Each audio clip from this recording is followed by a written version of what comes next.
Hello and welcome back to live coverage of the Apex Gaming Pioneer $2,000 Open. I'm Tandy, joined by Ross Merriam. Say hi, Ross. Hi, Ross. We got 4 players left in the event. We'll start off with the matchup that's going to be off camera this round. That's going to be Cody Hill, who we just watched with Gruul Huntsman, beat the Humans deck, and he's going to be facing off against Garrison Fote, playing Rakdos mid-range. Who do you got in that one, Ross? You know, I went with my heart and Garrison last round in a matchup I didn't think was that good. Do it again. This Gruul deck is one of the reasons it became popular in the first place is because it's very good against Rakdos midrange. Now, once again, I think losing Sky Sovereign makes that matchup a little bit worse, but I still think Gruul is ahead overall. And it's going to be on the play with the elves too. Really want to go with Garrison, but I think I had to go with my head over my heart this round. Cody has been playing well. He's on the play. I think this matchup's a little bit too tough. Lock it in. For our judge friend. Lock it in. Say I lock it in. I vote against Garrison. I'm locking in Cody. All right. The feature match we will be watching this round. Your other top 4 match is going to feature Young Dingo, the streamer, playing Azorius Lotus Field Control. And he's going to be paired up against Brandon Carpenter on Mono White Humans. Brandon Carpenter will be on the play since he was the 4 seed and Dingo was the 8 seed. Yeah, and while I'm kind of surprised that Dingo was able to take down Boros Heroic, another fast aggro deck, this one with Thalia, probably some Ridanes in the sideboard. This one might be a little bit too tough for him. Actually, no Ridanes in the sideboard. There's a Gideon ally of Zendikar. That's probably pretty good. That's a juicer. I like the human stack on the play. I'm going to go for Brandon Carpenter. We'll see if Dingo can prove me wrong and make yet another run to the finals. All right, well, let's head on down to the feature match area. These players are ready and raring to go. We got Young Dingo on Lotus Field on your right. We got Brennan Carpenter with Humans on your left at the bottom screen. And we are going to be off to the races here. Humans going to lead off turn 1. A Ganjo, that's a sign of weakness. Maybe not another land, or maybe just a Mutavault as land number 2. And Kithian is the deployment. And we do see Mutavault plus Thalia there in hand for Brandon Carpenter, so a very strong start. I also see a Castle Ardenvale, which could come back to bite Brandon Carpenter for being in the deck. But we find planes, and now everything is hunky-dory, squeaky, peachy. Oh, yeah, definitely got that Mutavault down. Maybe we want to activate it next turn, and you also make Young Dingo think like maybe my opponent doesn't have a land. All right, Dingo might be dead before he gets his 4th land into play. For him, it's all about turn 2 Strict Proctor. It's a good blocker in this matchup. It stops Thalia's Lieutenant a lot of the time. What about land Instead, taps? he chooses to be on the double draw. It happens. Can't really do much about it. Let's see if Carpenter has something to deploy here that's threatening. I see Adeline. We're going to come in for 2, 4, 5 with the token. And next turn with a Mutavault. I believe this can be a lethal attack. So Dingo's going to need some help here. Yeah, these are the kind of draws that Pursudo needed last round against Cody. Right. Now we're seeing them. This is why Brandon Carpenter's in the semifinals. Pursudo is going home. Look, this is the 1-2-3 curve. This is the dream scenario for Mono White Humans playing against an opponent with very little 1 and 2 cost interaction. And you have the 1-2-3 hot step. And Adeline at the top end just produces an enormous amount of damage if you can't deal with it. Yeah, and we've got the Mutavault back. Everything going for Brandon Carpenter here in game 1. And we just pack it in. You know what? Dingo did this earlier in the day. Round number 1 on camera, on the draw, went Impulse. Actually, I don't think there's any combination of cards where I'm getting out of this. So instead of even resolving his card, just packs them in. Pack it up, pack it in. All right, game number 1, a quick one, goes to Brandon Carpenter's Mono White Humans. As these players reach for their sideboard and try to improve their matchup, we're going to start on Young Dingo's side. But Ross, why don't you give us your expert analysis of what you think is going to be coming in here for Young Dingo? So, looking at the sideboard, I see 1 Dragonlord Dromoka, 2 Thought Distortion, 2 Supreme Verdict, 2 Narset's Reversal, 2 Dovin's Veto, 2 Change the Equation, 2 March of Otherworldly Light, 2 Lantern of the Lost. I love the Supreme Verdicts. I love the March of Otherworldly Lights. I would even consider the Change the Equations just as another piece of cheap interaction. We did see him bring that in against Boros Heroic, so I think, or against Azorius Spirit. So I think that's definitely in his wheelhouse. This deck has such a high curve. There's some cards you want to get out. Maybe you don't need all the discontinuities. Maybe you don't need all the big Teferis. You definitely don't need this Sphinx's Revelation. Shark Typhoon is pretty Don't weak in you this matchup dare as well. talk smack about Sphinx's Revelation. How else are you going to come back from one life?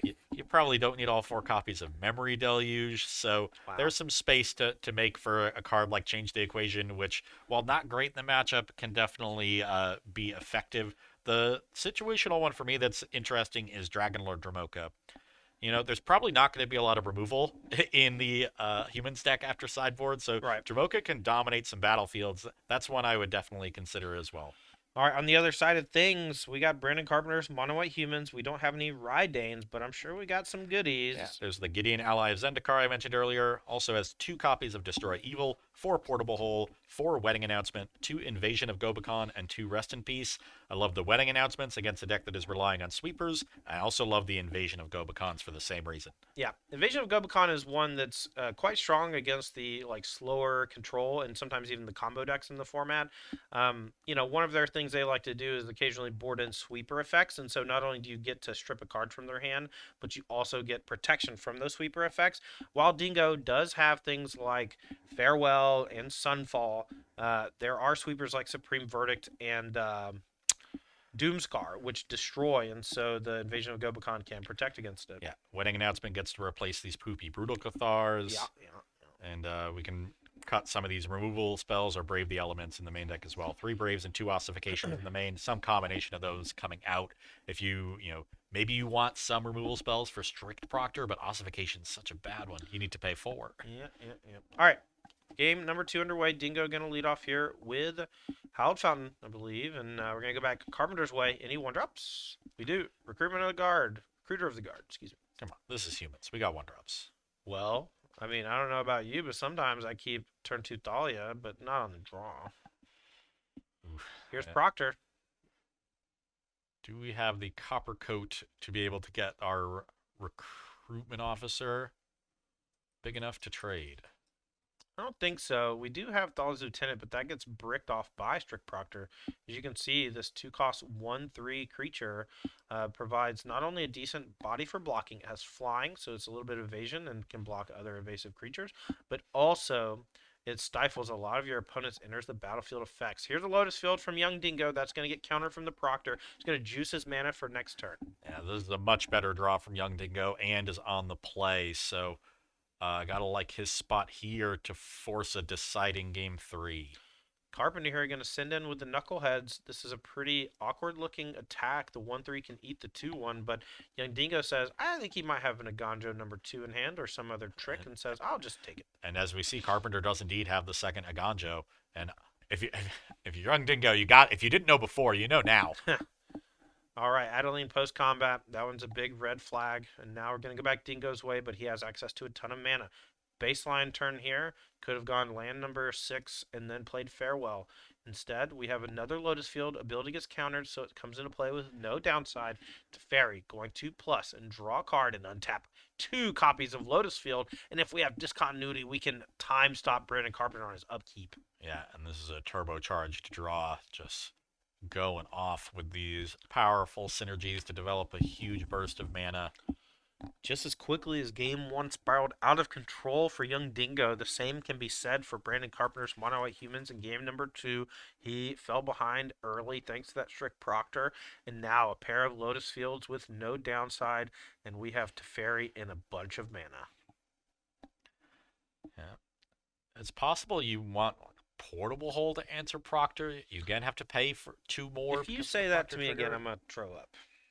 Don't ever do that. It's not great. These Strict Proctors, if you answer them, the deck is much worse. And it's also just such a good blocker in all of these aggro matchups. It's been the key card in every aggressive matchup. When Dingo's had it early in these aggro games, he's had a more than a fighting chance to win all of them. When he hasn't had it, he has struggled and usually just gotten run over. Right. All right, well, a big attack lined up for Carpenter, and Dingo gonna have something to say about it. This looks like the Wandering Emperor, the special treatment of it, and we're going to minus on Hopeful Initiate and chew it up, gain some life.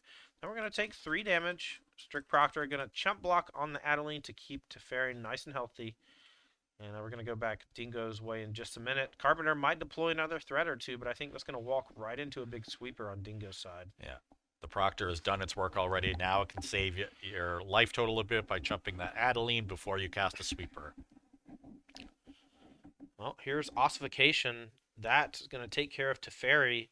Ossification is a wonderful new addition to these mono-white aggressive decks. Not only does it take care of big creatures on the other side, but it's one of those few cheap removal spells you can play that can hit a Planeswalker too. While it does stay on the battlefield, so it's vulnerable to other disenchant effects, it is quite good in a lot of scenarios. But here, Young Dingo likely going to say, farewell, so long, no more game for you.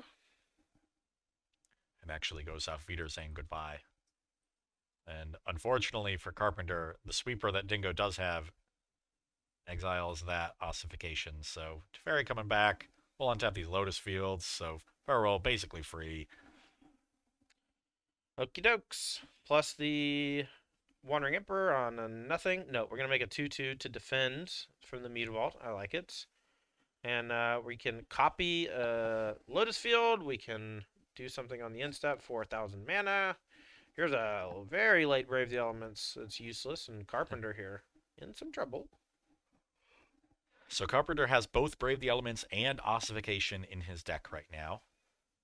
That's interesting to note. Okay, we put the trigger on the stack from the Thaw's Lieutenant, and with it on the stack after resolves, we animate the Mutavault. It's going to guarantee that it gets the counter, and now we're going to send 3 at Teferi.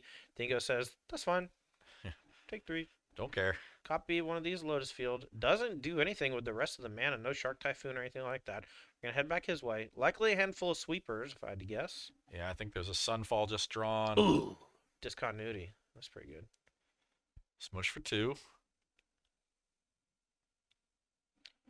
I can't believe you didn't applaud my farewell song and instead just decided to make me look bad by saying the actual lyric. I thought I was so clever.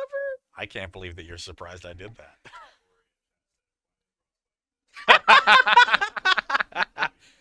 Oh, man. Okay, another land for Brandon Carpenter. This has to be it, but we're going to keep fighting.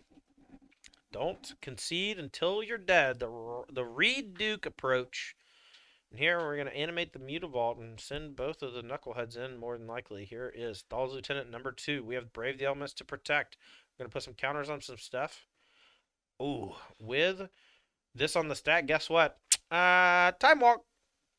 And your spell on the stack gets exiled. Your turn. It's over. Yeah, we pack it in. Okay. Carpenter says, okay. This game is over. And Dingo defeats Carpenter there in game number 2. We are going to the deciding game. Ross, it's been a fun weekend so far here at the Apex Gaming home store in Caldwell, Ohio. Just want to remind you and people at home that we will be having another big weekend on the November 17th weekend here. Biggest weekend so far. Yeah, that's our invitational weekend on that Friday around 6:30 p.m. We're going to be playing a last chance qualifier and giving 4 slots away to the invitational. And then on Saturday, we're doing that 2 more times. We're going to have 2 modern events and 1 pioneer event as our last chance qualifiers to make it into the invitational. Our main event is going to be on that Sunday. I believe that's the 19th. So make sure head on out to Apex Gaming on the 17th and 18th.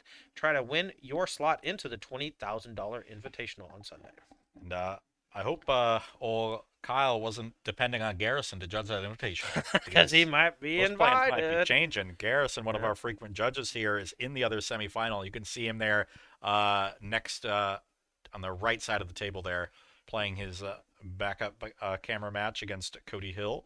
You know, we learned last night, actually, that one Mason Esports Clark, now a close neighbor of Garrison, and they're likely going to be traveling to tournaments together soon. Mason took this weekend off. He had a new couch purchase that he needed to move in, and he'll be back here in 3 weeks for that invitational weekend. So you'll get to see Mason here, maybe battle against him if you're qualified, or if you make it in during one of those LCQs. So make sure to come here for that if you can, and if not, Todd and I will be here bringing you all the action on this Twitch channel, so you can follow along there as well. Not if you keep ruining my jokes. How can I ruin what was never good? Oh my God, it was so good. The best part is that it was. All right. Game number 3, quarterfinals or semifinals of Our $2,000 Pioneer Open. Brandon Carpenter going to keep his 7. Young Dingo going to 6. Aggressive mulligans here make a lot of sense when you're looking for things like Doomscar, Strict Proctor. Yeah, there's too many draws in this Azorius Lotus Field deck that are super dirtily, that are just going to get run over on the draw. You need Proctor, you need Lotus Field, you need sweepers, some combination of those things to at least have a fighting chance here on the draw against such an aggressive and disruptive deck. Carpenter here looks like we have a nice draw. It has the 1, 2, 3 lined up. Maybe only 2 lands hiding out over there, but I saw plenty of creatures and a couple lands. That's definitely where you want to be at the beginning of the game with mono white humans against this Azorius Lotus Field deck. Yeah, it's one of the benefits of the humans deck. It's very consistent. Yes. A huge number of creatures, a low curve. As long as you have 2 to 3 lands, you're probably going to keep. If I showed a caveman, aka someone who played Magic in 1994, Adeline, Resplendent Cathar, their head would explode. That's okay. They'll just sword splash as it. Oh yeah. There's only 4 of those in the deck, and you probably played one on a 1-mana 2/1 with 8 abilities. And their deck probably has 68 cards in it. And some millstones. All right, we're going to go back Young Dingo's way. A turn 1 Recruiter of the Guard for Brandon Carpenter. A nice start. This Savannah Lions with an upgrade. Exactly what you want to see in your opener if you're mono white in the control matchup. We'll see what he wants to deploy on turn number 2. Perhaps a pair of 1-drops, perhaps just the Stolly's Lieutenant to get an extra damage here with the Recruiter. And it goes for the Lieutenant first. So we're going to have, if we have Adelie next turn, this makes a lot of sense as well. Dingo here has a change the equation. That one cannot tag the 3-drop Adeline. And if he holds up change the equation and Brandon Carpenter fires off the powerful legend, could be lights out. 3rd land. Here's Adeline. Game 1, it was a 1-drop Thalia Adeline. Now it's 1-drop Lieutenant Adeline. But the result was the same. Someone get Brownbot on the phone. Brown here. Oh, it resolves. Get a counter on the Lieutenant. Attack. Make a token. Get another counter on the Lieutenant. So this will be an attack for 7. Yeah, and another counter on the Thall's Lieutenant. I gotta say, Brandon Carpenter playing pretty crisply here. I'm happy with it. But here's a March of Otherworldly Light that's gonna knock out the 1-drop. We have a shot. Yeah. 3 mana from Young Dingo next turn. Let's see what he can do with it. Something like Strict Proctor and Lotus Field could definitely get him back in it. If it just has Lotus Field into Supreme Verdict, maybe that's enough. How much damage is coming through next turn? So Adeline. 7 as it stands. Once the attack happens and you get another token, that's 1 from the token, 1 from the extra counter on Lieutenant, and 1 from now buffing Adeline's power. So that'll be an attack for 10. Well, Dingo has the trigger Lotus Field into discontinuity. Let's see if Carpenter can finish him off. We have a big attack coming, but is it enough to close the door before Dingo starts these sweeper chains? 2 creatures will be enough here, or just a Lieutenant. Because each creature pumps both the Adeline and the Thalia's Lieutenant. Do we have it? 1 short? I think we're going to be 1 short. Here is a big attack. I think Carpenter's hand has more removal in it, and you got to think, why do I have ossifications in my deck? This is 12. All right, Dingo going to go down to 1, and now any threat can be lethal, and that Castle Ardenvale looking kind of scary for down the line, but you're not dead. You're not dead. Oh, it's a second. It's another Adeline. Was that it? And 2 ossifications. Yep. Wow. After the ossification got caught up in the farewell last game, I would have guessed it wouldn't have been in the deck anymore. I would have got that sucker out of there. Here is another land for Dingo with that Lotus Field discontinuity play last turn. He is juiced on mana. We're going to start off here with, it looks like a Supreme Verdict, but might have other plans. If it's Verdict, he'll be able to hold up change the equation that could potentially counter smaller creatures if Carpenter plays those. Right. Won't be able to counter the Adeline, but Adeline just without a creature already in play, not nearly as threatening. Okie dokie. 3, 4, 5, 6, 9. What are you going to do? Okay. Life total is finally updated. All right, we're going to pay, I guess we're floating mana from the Supreme Verdict. I guess because we needed to be able to play Change the Equation on a protection spell. But we're just going to use the mana to Impulse anyway. So we make sure we have some sort of counterspell if we need it, and we just use the mana anyway. Okie doke. So Impulse resolves, and now we're gonna go back Carpenter's Way. And Dingo at 1 life, but chipping a chair. That's what we talked about yesterday. With the Adeline in hand, Mutavault probably would have been the best draw on the deck. I think that was a Coppercoat Vanguard drawn. So we're going to lead with that and hold up Brave the Elements in case of spot removal.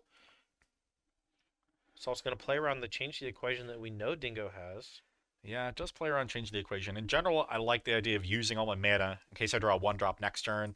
I can follow up with multiple. Because this Lotus Field deck doesn't have much in the way of spot removal. They're mainly dependent on sweepers. Yeah, it's basically just March of Otherworldly Light, since that one scales so well with the extra mana from Lotus Field. Occasionally you'll see some sideboard stuff. But, I mean, we can't play things like Portable Hole. We can't play things like Temporary Lockdown because of Strict Proctor. We actually had that come up in one of our feature matches a while back. Yeah. Someone played a turn 3 Lockdown after a turn 2 Proctor, and it was a big wah wah. Dingo in the tank. Pulls a card out, thinking about what to play around, how to sequence. Do I play a sweeper effect on just a 2-2? You might have to. You might have no other outs.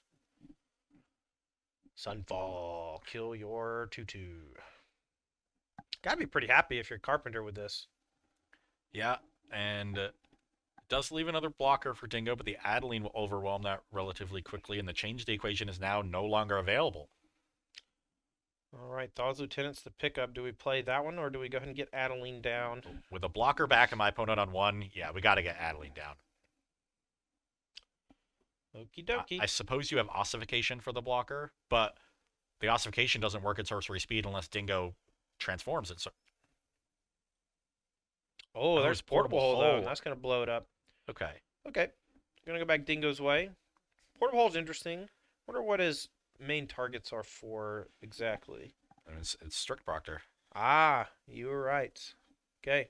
Here is Teferi. We're going to minus on that Thaw's Lieutenant. And now the change the equation is up, but we've held the Adeline, so Carpenter is going to still be able to resolve a threat. Oh my! It draws another 2-drop. All right, we're going to play that. And change the equation is going to bite him. That's a huge swing. If you just played the Adeline and played around the change, that could swing this entire match.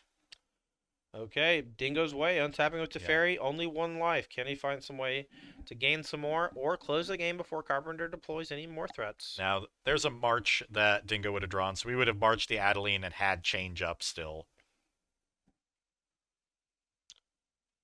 No idea. Is that Elspeth Sun's Champion? That's a one of.